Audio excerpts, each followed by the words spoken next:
Hi, everyone. Welcome to Odyssey's virtual interactive experiences. We're so happy you've signed up for our introduction to wildlife photography session. Our subject expert today is Sachin Rai. Sachin's first introduction to wildlife was during a visit to Sundarban Tiger Reserve in the late 90s. Since then, he has traveled to many countries in search of rare, elusive, and curious animals. Through his work, Sachin attempts to portray the many moods of wildlife, as you would have seen from the video, from the tenderness expressed by a mother towards her child to the violent confrontations between beasts. Sachin's work has been featured in several national and international media, and he is also the recipient of several photography awards. So enjoy the session today, everyone, and over to you, Sachin. Thank you so much, Aparna. Hello, all. Thank you so much for taking time to come attend the session. My name is Sachin Rai. In the next 1 hour. So what I intend to do in the next 1 hour is give you a presentation on how do wildlife photographers compose their picture, or what should they be looking at when they compose a picture. Now, when I say how do wildlife photographers do it, you need not be one, but the fact that you are a traveler and you want to travel sometime and you have one piddly camera, even if it's a cell phone, what could you keep in mind when you take these pictures is something that we can talk about. Once we've drawn this imaginarily in our viewfinder or on our phone, which of these 4 points would we want to keep our subject at, right? That would be the primary question.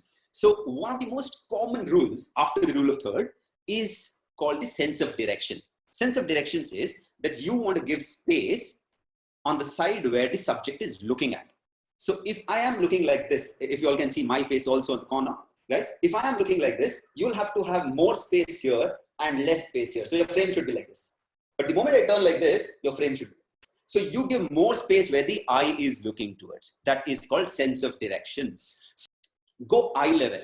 Now this is anteater from Brazil. You just have to drive around and look for these animals out in the farmlands. There are a lot of ranches because Brazil is one of the largest meat producers in the world, and they have these free roaming cattle. Of course, not free roaming. They have this large tract of land where they have these cattle, and these guys roam around between those guys and they feed on termite mounds and flies and insects and whatnot. So this is an anteater.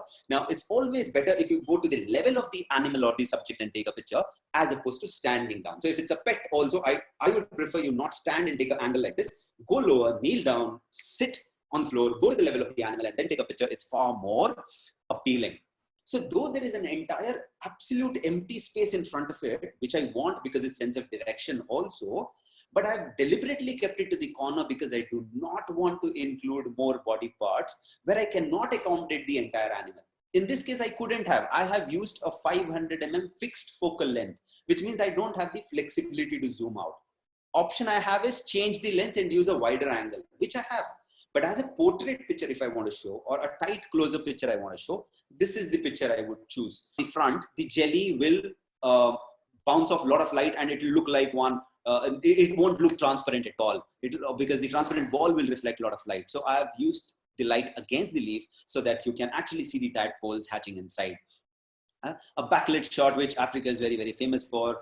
This was in Amboseli, Kenya, late evening, dust rising, and the elephants going back to the woodlands. So light is what will make this picture so unique. So look for opportunities like this because every sunrise, sunset, that is what photographers are willing to give their arm for. They say, first, take me to the place early morning and late evening because that is where this magical light is. This is Lake Nakuru in Kenya again, a beautiful place to go look for the white rhinos. This is a young calf nuzzling to the chin of the mother. And it's a backlit shot where the sun is on the other side of the animal, and that is how you can make a backlit or a silhouette. Again, it's the morning misty light which is making the picture so unique. This is Corbett, one of our most beautiful places in India. Thank you everyone for attending. We really appreciate it.